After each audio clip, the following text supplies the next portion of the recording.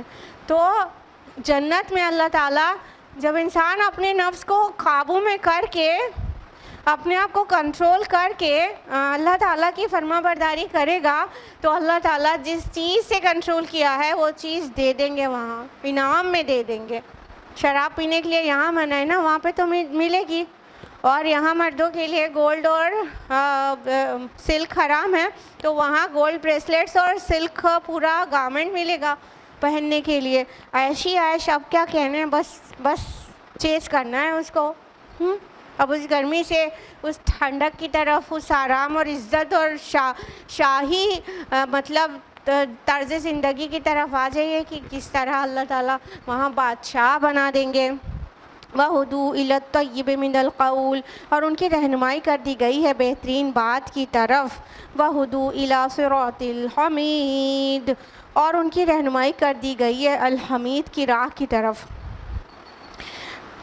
اب بتا دیا گیا ان کو ایسے نہیں مل گیا جنت، ایکچولی انہوں نے جو قول طیب ہے، کلمہ طیبہ ہے، قول طیب بہت کچھ ہو سکتا ہے، سب سے بیسیکلی لا الہ الا اللہ محمد رسول اللہ ہو سکتا ہے، ٹھیک ہے؟ تو یہ جو ایمان کی طرف اور قول طیب ہے، اللہ تعالیٰ کی حمد و تسبیح کے الفاظ، سبحان اللہ، الحمدللہ، اللہ اکبر، لا الہ الا اللہ، ولا حول ولا قوۃ الا باللہ، یہ سارے ہی قول طیب ہو سکتے ہیں، پورا قرآن بھی قول طیب ہو سکتا ہے۔ تو اللہ تعالیٰ فرما رہے ہیں کہ ایکچولی ان کی رہنمائی کر دی گئی تھی قول طیب کی طرف، یعنی انہوں نے راستہ جو پکڑا تھا وہ اللہ تعالیٰ کا راستہ تھا، اور ان کی رہنمائی کر دی گئی ہے الحمید کی راہ کی طرف، یعنی اللہ تعالیٰ جو تمام تعریفوں والا ہے، ستودہ صفات ہے، اس کی راہ کی طرف ان کی رہنمائی کر دی گئی تھی۔ یعنی انہوں نے جو راستہ لیا تھا وہ صراط مستقیم لیا تھا، اور اپنے رب کی رضا کا راستہ لیا تھا، تب جو وہ آ کے نکلا ہے جنت کی طرف، اس کی ڈیسٹینیشن بنی ہے جنت۔ اور اس سے اوپر والی آیت میں جو کئی آیات میں وہ جو پنشمنٹ بیان کی گئی تھی، وہ صراط مستقیم پر چلتے ہوئے تھوڑی جہنم میں گر گئے تھے، وہ تو صراط مستقیم سے پگڈنڈیوں سے نکل کے، اور انہوں نے غلط راستے اختیار کر لیا تھا جو جہنم کے گڑھے میں جس نے گرا دیا۔ یہ جو صراط مستقیم اختیار کیا تھا، اللہ کی رضا والا راستہ اختیار کیا تھا، تو الٹیمیٹلی اس عزت، اعزاز اور شاہانہ اکرام کے مالک بن گئے۔ اللہم ربنا اجعلنا منہم، آمین یا رب العالمین۔ آیت نمبر 24 تک مکمل ہوا ہے، اور یہاں تک اس سورہ کا نیچر مکی نیچر ہے۔ اب آیت نمبر 25 آنورڈز انشاءاللہ نیکسٹ ویک کنٹینیو کریں گے، اور وہاں سے ایک مدنی رنگ شروع ہو جائے گا اس سورہ کا۔ آج کے لیے اتنا ہی۔ اللہ تعالیٰ سے دعا ہے کہ ہم سبھی کو قرآن مجید پڑھنے، سمجھنے، غور و فکر کرنے، عمل کرنے کی توفیق عطا فرمائے، اور قرآن مجید کو کے میسیج کو پوری دنیا میں اسپریڈ کرنے والا بنا دے، آمین یا رب العالمین۔ وآخر دعوانا الحمدللہ رب العالمین، والسلام علیکم ورحمۃ اللہ وبرکاتہ۔